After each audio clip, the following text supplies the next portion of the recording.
Welcome to Amy Learns to Cook. I'm Eric, and on today's show, I'm going to make some homemade beef enchiladas. I love enchiladas. As you know, Mexican food is one of Amy's favorite foods, and I like it quite as well because, well, I've been married to her forever now. But what I like about this is the meat is really tasty, and I've been marinating it for a few hours here, and I'm going to share that with you in a few moments. And I also made some homemade enchilada sauce. The canned stuff is very convenient, but it doesn't really have a lot of flavor. And the sauce I made has a lot of flavor. We made a video on that, and now we're going to assemble it all together. So why don't you join me as I make my homemade beef enchiladas.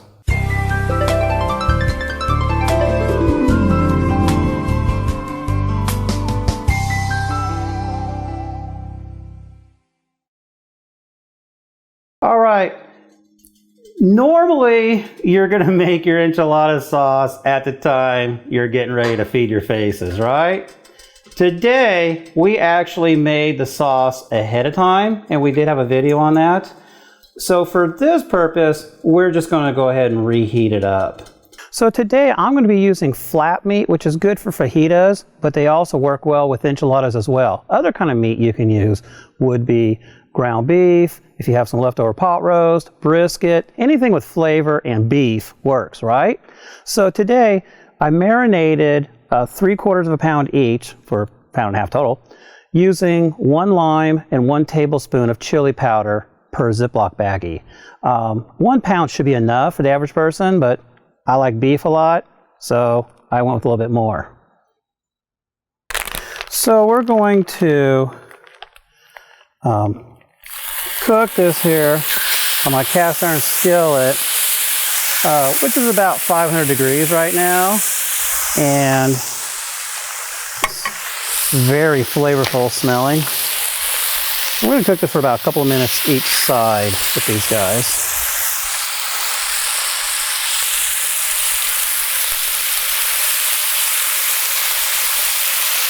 You can definitely cook this inside the house, either in the oven or on your stove, whatever's more convenient. I like to do it out here. I got some pecan wood going, so that's contributing a little bit of smoke. And this stuff really smells outstanding right now. So we're just going to let it go for a couple of minutes, and then we'll flip. So now it's been a couple of minutes. We're going to go ahead and flip these over. Right now my skillet here is about 500 degrees. We had a potluck where we had a lot of friends over, and if they're watching this video, they'll know exactly what I'm talking about. Let's just say I had the pan a little higher than 500 degrees, so I didn't really need to cook it for 2 minutes that day, but 500 degrees, 2 minutes, that's good. If it's thinner meat, you only need to cook it for maybe a minute or maybe 90 seconds, and it'll be good. So this is almost done here, so we'll be taking it off shortly. All right, we're gonna go ahead and pull this off now. Stuff smells fantastic. Oh yeah. Look at that. That's a nice big guy here. Yeehaw. All right, so we got some sauce that's going and it's happy. We're gonna turn the oven on to 350. As part of the baking, and also we got corn tortillas and we need to get them going soft in a little bit, so we need to let that guy warm up. We took the meat off the grill and now it's time to slice it. So this particular meat here is a nice happy medium rare, which is nice, and for being flat meat, which is normally kind of a tough meat because it's got these strands that would make it really chewy if you didn't cut it against the grain. It's really falling apart. So we kind of got the best of both worlds, right? We got meat that's highly flavorful. It's got really nice texture. It's not killed or overcooked, but it's also really tender. So this is really going to be something to enjoy. And I'm not really a fan of putting like a lot of beans and stuff in my stuff because I'm afraid that that's going to make it a burrito, right? And we're not really doing a burrito show. There is a restaurant in California that does put like a ranchero sauce on their burritos. So it kind of looks like enchiladas, but it's got all the good stuff that burritos have. So maybe one of these days I'll make something like that. But this is just the way I like it. Beef. It's what's for dinner, lunch, and breakfast, right?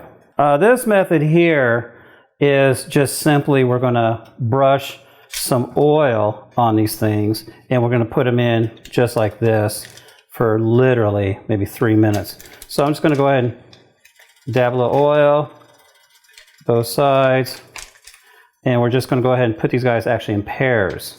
So just do that, flip them over, do another guy. So now that we got all 12 of them done here with some oil on each side, we're going to go ahead and put them in the oven here. So we're at 350, and we're going to put them in for about 3 minutes. That should be enough to get them warmed up. It's been 3 minutes. We're going to pull the tortillas out now.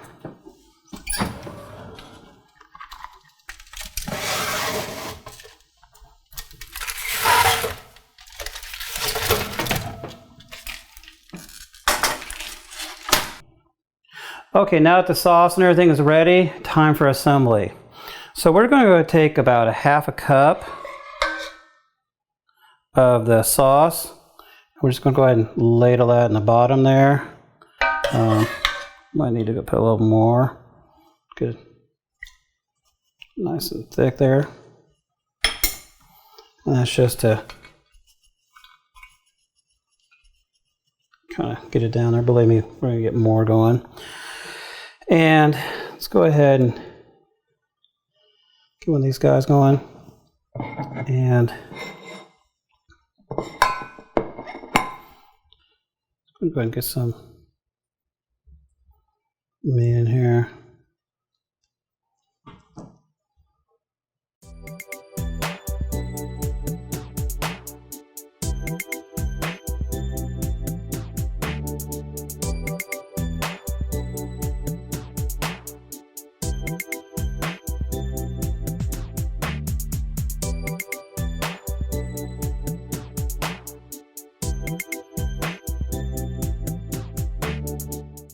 So now we're going to go ahead and pour the remaining sauce over these guys.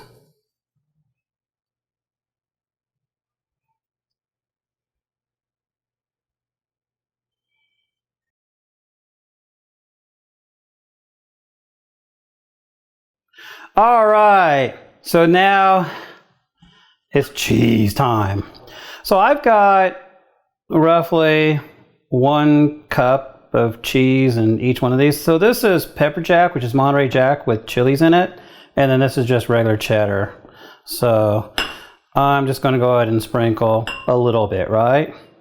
You basically put whatever your threshold of cheese is, you know. If you want to make this like lasagna and put under, 1 foot of cheese, you can do that, right? I would. But otherwise, who am I kidding? There. That's close. I don't want to waste your time, right? So, I think for picture purposes, that's pretty well. A little yellow and a little white. So we're going to go ahead and put this into a 350 oven for 15-20 minutes, whatever it takes.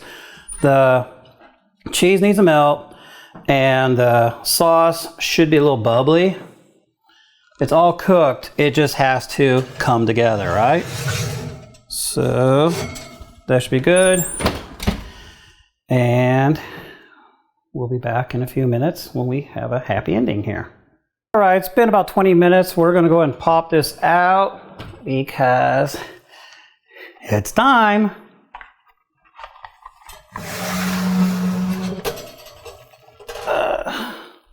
Look at that, boo-boo. Mm-hmm. That's good. That's cheese at its finest.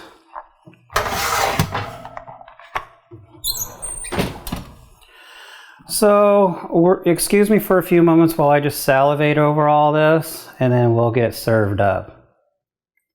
All right, we are all ready to serve this up. Now, this is all entirely Amy's fault.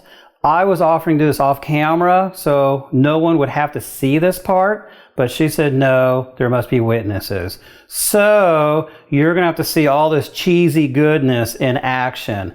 I cannot be held accountable for what happens. It's Amy's fault, right?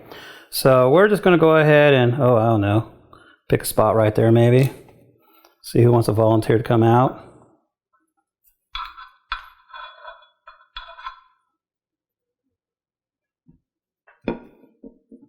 And it's not exactly the most photogenic thing in the world, boo-boo. But nothing that a little, oh, I don't know, sour cream and guac can't hide, right? So, all right. I might just have to eat this whole thing, right? So there's no witnesses, right? So, all right. Well, let me get some stuff to make it look even prettier, and we'll be right back. So I have a couple of enchiladas here with a little sour cream and guacamole. The only thing saving me is the fact it's got cheese and it's beef. Otherwise, Amy would be all over here, right? Hovering, kind of like, I don't know, like a fly or something. So go ahead and take a bite here. Dip it in some of this goodness, right? Oops, just fell apart. Try that again.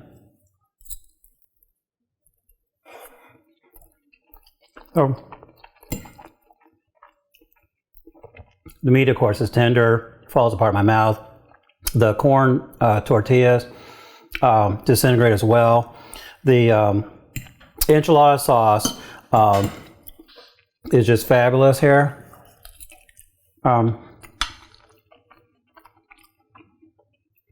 It offers way more flavor than a lot of stuff I get in the can. And I don't know about you. I like Stouffer's TV dinners. I think they're pretty good. They're a lot better than Banquet, but they can't touch this.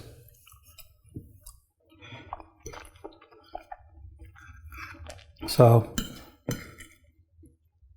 I really think you should give this a try.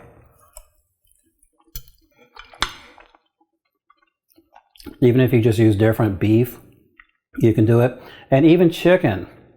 Chicken is the same setup.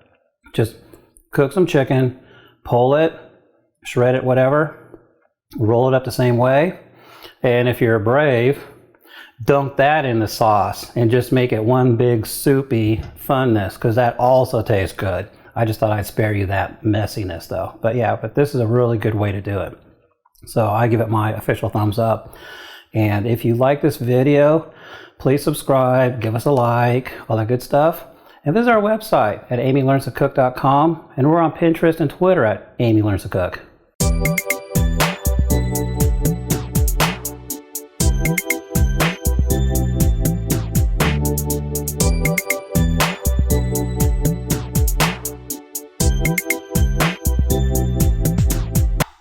What am I doing that for?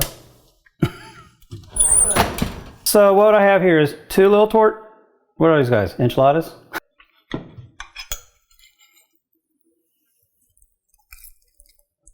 Cheers. I think the serving size on this is like 1. All for me.